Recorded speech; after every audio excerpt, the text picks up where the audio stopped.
Assalamualaikum warahmatullahi wabarakatuh. Kesempatan ini kita akan melanjutkan kembali yaitu neural network pada mata kuliah pembelajaran mesin atau machine learning.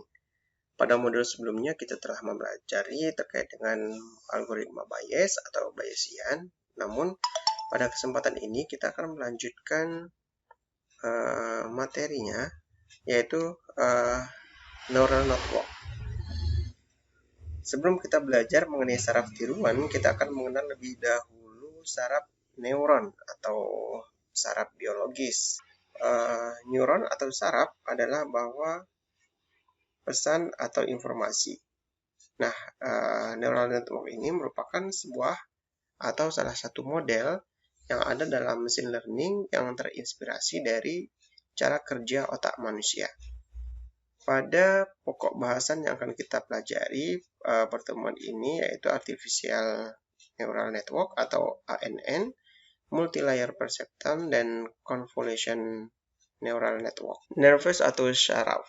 Sebuah saraf ini terdiri dari 3 bagian utama yaitu akson, dendrit, dan badan sel yang di dalamnya terdapat nukleus. Nukleus berisi materi genetik dan bertugas mengontrol seluruh aktivitas sel. Akson adalah cabang yang terlihat seperti ekor yang panjang, bertugas mengirimkan pesan dari sel. Seperti ekor yang panjang di sini, cara kerja dari sebuah neuron sangatlah sederhana. Tetapi neuron tersebut terorganisir dalam sebuah jaringan berisi miliaran neuron. Ya, setiap neuron selalu terhubung dengan beberapa ribu neuron yang lainnya. Banyaknya pekerjaan kompleks yang terselesaikan sama dengan seperti sarang semut. Ya, seperti sarang semut.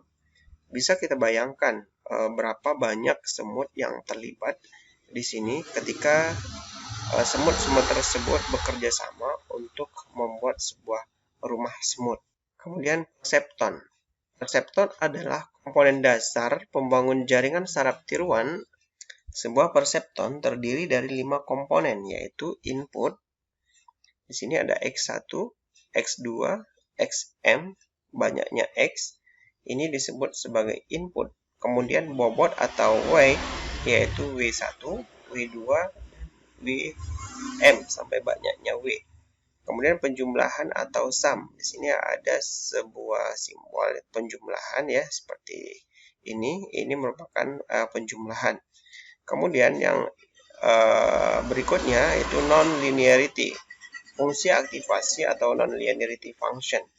Kemudian terdapat keluaran atau output. Nah, ini merupakan sebuah perseptron menerima masukan berupa bilangan-bilangan numerik.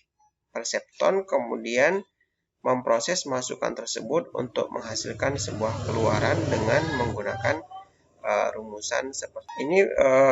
Cara kerjanya yaitu input menerima masukan berupa angka-angka. Kemudian setiap input memiliki bobot ya, bobot atau W, W0, W1, W2 dan banyaknya W atau Wm. Masing-masing bobot adalah parameter yang akan dipelajari oleh sebuah perseptron untuk menunjukkan kekuatan node tertentu. Kemudian selanjutnya dilakukan penjumlahan input. Nah, pada tahap ini, di tahap ketiga ini terdapat penjumlahan input. Pada tahap ini, setiap input akan dikalikan dengan bobotnya masing-masing. Lalu hasilnya akan ditambahkan dengan bias yang merupakan sebuah konstanta, mengubah kurva sebuah konstanta atau angka.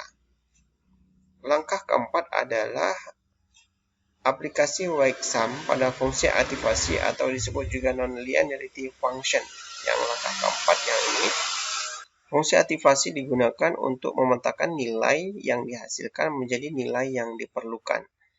Ya, misalnya antara 0 dan 1 atau negatif 1 dan 1. Fungsi ini memungkinkan perseptron menyesuaikan pola untuk data yang non-linear. Setelah semua langkah ini dilakukan, langkah 1, langkah 2, langkah 3, langkah 4, Dan yang terakhir adalah memperoleh keluaran atau output, yaitu hasil dari perhitungan sebuah perseptron yang merupakan bilangan numerik. Berikut adalah History of Neural Network. Dimulai pada tahun 1949. Di sini ada story by data, ada alur sejarah dimulai dari tahun 1943 sampai dengan tahun 2019.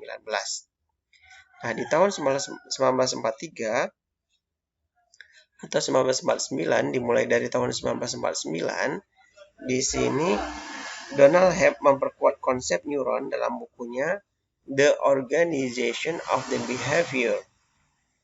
Ya. Kemudian di tahun 50-an, Nathaniel Rochester dari Laboratorium Penelitian IBM memimpin upaya pertama untuk mensimulasikan jaringan saraf tiruan. Hingga pada tahun 1957, John Van Neumann menyarankan untuk meniru fungsi neuron sederhana dengan menggunakan relay telegraf atau tabung vakum. Yang mana di sini John Van Neumann memberikan saran supaya membuat sebuah simple imitation berupa neuron function dengan menggunakan telegraf, relay, atau tabung vakum tube. Kemudian pada tahun 1958, neuron biologi dari Cornell mulai mengerjakan perseptron yang tertarik dengan cara kerja mata seekor lalat. Dari Stanford Development Model, ini membuat sebuah metode atau mengembangkan sebuah model yang mereka sebut Adalin dan Madalin, ya, merupakan jaringan saraf pertama yang diterapkan pada masalah dunia nyata. Kemudian pada tahun 1969, kemudian pada tahun berikutnya, tahun 81-82, John Hopfield mempresentasikan makalah ke National Academy of Science yang pendekatannya untuk menciptakan perangkat yang berguna. Dia untuk menciptakan sebuah perangkat yang berguna. He was likable, articulate, and charismatic. Yaitu dia menyenangkan, pandai bicara, dan karismatik. Kemudian, pada tahun 85, American Institute of Physics memulai sebuah pertemuan meeting menjadi pertemuan tahunan, ya, Neural Network for Computing. Kemudian pada tahun 87, konferensi internasional pertama Institute of Electronic and Electrical Engineer tentang neural network yang menarik banyak peserta pada saat itu. Kemudian tahun 97 dan 98,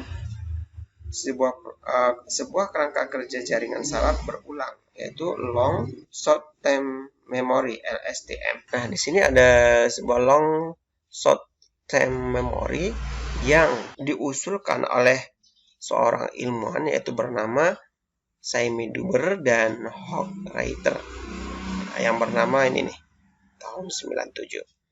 Kemudian tahun 98, sebuah hidden layer adalah dense layer yang berada di antara input layer dan output layer. Sebuah hidden layer ini merupakan sebuah dense layer yang berada di antara input layer dan juga output layer. Berarti hidden layer itu berada letaknya di tengah-tengah. Kenapa disebut hidden? Karena dia disembunyikan, tersembunyi, ya, tidak terlihat. Nah, pada contoh ini, jaringan saraf di sebelah kiri memiliki satu hidden yang berwarna kuning. Ini memiliki hidden layer satu yang sebelah kiri, sedangkan yang di sebelah kanan ini memiliki 4 buah hidden layer. Dalam sebuah jaringan saraf tiruan, input layer dan output layer harus selalu ada, karena untuk hidden layer bisa ada beberapa atau tidak sama sekali. Untuk hidden layer dan output layer sama-sama merupakan sebuah layer yang memiliki beberapa perseptron, sedangkan input layer adalah sebuah layer yang hanya menampung angka-angka saja. Demikian untuk penjelasan singkatnya, silahkan dibaca di modul. yang ada di kelas. Terima kasih. Assalamualaikum warahmatullahi wabarakatuh.